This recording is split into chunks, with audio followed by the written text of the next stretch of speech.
आज मध्य प्रदेश, उत्तर प्रदेश और हरियाणा के उपचुनाव में और बिहार में विधानसभा चुनाव में वोट डालने वाले सभी मतदाताओं से बात करना चाहता हूं। मैं सिर्फ इतना कहूंगा कि भूल जाइए विकास, भूल जाइए नोटबंदी, भूल जाइए बुलेट ट्रेन, भूल जाइए सेंट्रल विस्टा, भूल जाइए वो सब कुछ जो मोदी सरकार में गलत हुआ है।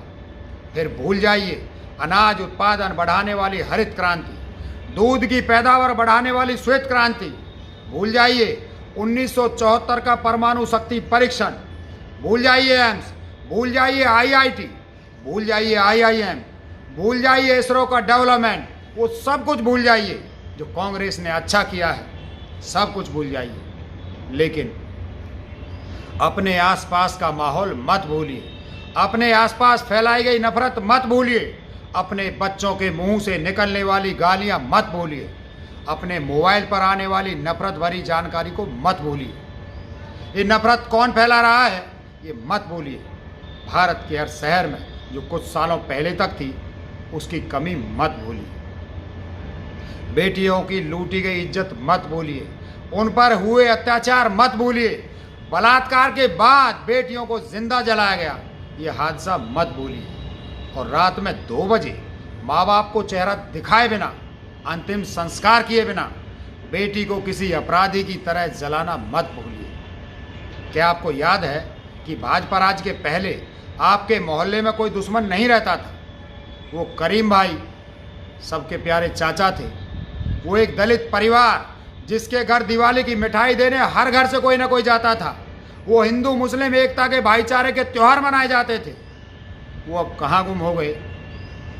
मोहल्ले में सिर्फ चाचा या ताऊ होते थे, ना हिंदू होते थे, ना मुसलमान होते थे, ना दलित और स्वर्ण होते थे, सिर्फ परिवार के अपने होते थे। एक दूसरे के घरों के झगड़े मोहल्ले के बड़े सुलझाते थे। वो हिंदुओं के मोहल्ले के बुजुर्ग, मुसलमान हो या मुसलमानों के बीच के पंडित जी, वो लोग आज भी जिंदा हैं, उन्हें मत भूलिए। क्या आपको याद नहीं है कि भाजपा राज के पहले देश में इतने टुकड़े नहीं थे? पहले मुस्लिम भाइयों के घर शादी के कार्ड भेजने में आपको कोई संकोच नहीं होता था, ना ही मुस्लिम परिवारों से शादी के कार्ड आने पर आपको उनके पास जाने में कोई संकोच होता था।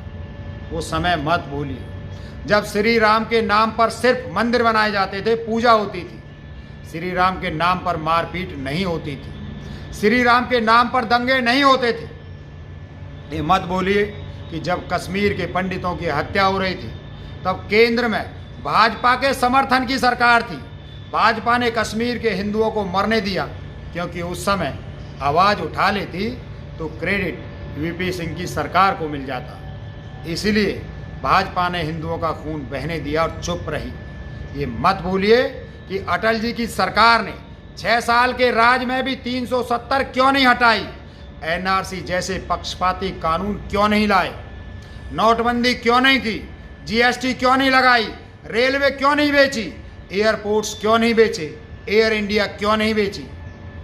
मत भूलिए कि वो भी भाजपा सरकार थी। लेकिन मोदी सरकार अब भाजपा के नहीं, सिर्फ नफरत से भरे लोग मिलकर चला रहे हैं। ये मत भूलिए कि जब दिल्ली में दंगे हुए तो मुसलमानों के घरों से हिंदू बहन बेटियां सलामत निकली और हिंदुओं के घरों से मुस्लिम बहन बेटियां सुरक्षित निकली।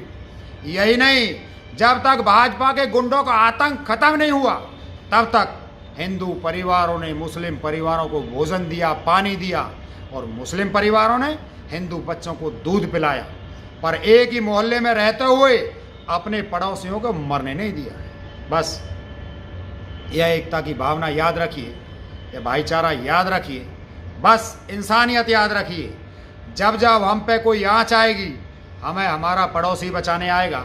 वो पड़ोसी हिंदू होगा तो खुदा का फरिश्ता, और मुसलमान हुआ तो आपके लिए भगवान बन के आएगा, पर आपको बचाते वक्त आपका मजहब नहीं पूछेगा।